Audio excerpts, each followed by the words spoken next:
Renee Kierans here with another edition of the Inside Scoop presented by the HBBA of Ontario. And my guest today is Carol Mott. You might remember her from radio for a long time with her husband Paul. The Motts were on radio. God, how many years were you on radio, Carol? You have to ask that, don't you? I think it was about 30 years, to tell you the truth. Here, there, and everywhere. Yeah, no kidding. But you've always been into the horses, correct? I have. Yes, started as a young kid. Passion, you fall in love with these horses as a little kid, took lessons, all of that kind of thing. And then it's been a lifelong journey and love. And how about getting into more specifically thoroughbreds as far as the racing game? What drew you there? Well, it was funny. You know how things happen there. It just it happens.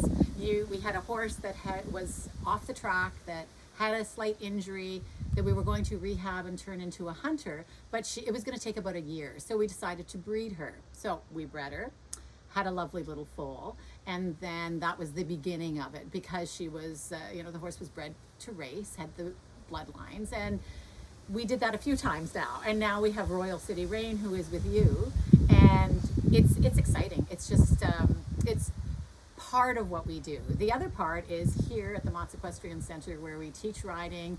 We have horses that have come off the track that are rehabbing, others that are, repositioning in their lives, getting a chance to do something else after they've finished racing. Now we will take some that we look at and say, that one could be a really nice hunter or jumper down the road. As you know, every time we see a horse... Trust me, Carol is always having an eye out for a horse that could end up in the show ring somewhere. Yeah. And it's great because you know what? It gives these thoroughbreds that give it all to us on the racetrack an outlet once their careers are over. Right. And it's so nice because they're wonderful athletes. They need a little downtime. After they've been training so hard as a racehorse and a superb top-level athlete, now we're going to do something a little bit different. And it takes a bit of time to settle them down. And then they can have these incredible careers that can go on for a very long time. There are horses off the track.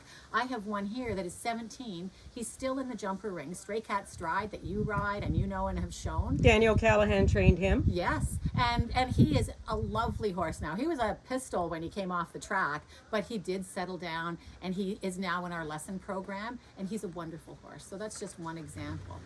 And you had your first horse, Maximum Ride, the mother of Royal City Rain, with Jimmy Hutchison. That's right. Yes. Jimmy actually was my coach as a hunter-jumper rider when I was in my teens. So we go back a very long way, and then we started into the whole racing thing with him too. So Royal City Rain is one of our homebreds and from Maximum Ride, and actually born just a couple of days after my grandson 4 years ago. So that was a really busy weekend and crazy stuff. And so, it's so exciting when you have a thoroughbred and when you've had them as a foal, you watch them develop, you see them grow. It's so exciting. She's had a couple of wins now. And honestly, I think we scream the loudest of anybody on that track. And when I go back and I look at the replay for the 50th time, I hear us screaming the whole time. We find our lucky seats and we make sure we're wearing the same clothes and the same shoes and everything else. But full disclosure, you've been a big fan of thoroughbred horse racing for a long time. When we were going through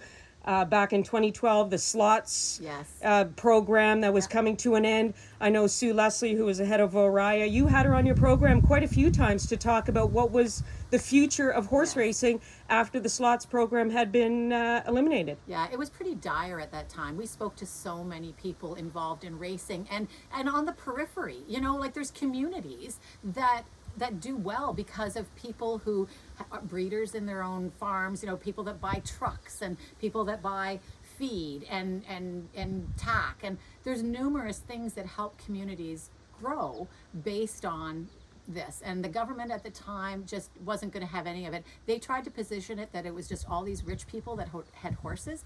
They didn't even think about the little guy who breeds a horse or two and is really trying to make ends meet as they go along. And so it was a really unfortunate time. Hopefully things have changed a little bit. I know that they did reposition it, but it was pretty sad. It was pretty sad at the time and quite unfortunate. And Sue did a great job, trying to help the industry at every turn. So yeah, we had her on because I wanted people to understand the real story, not the story that the government was putting out at the time. So a big fan of thoroughbred racing for a long time. You're a coach, Yes, mother, daughter, friend, and just all around a fan of the horse. that's right. Thank you. Thanks, Carol. You're welcome.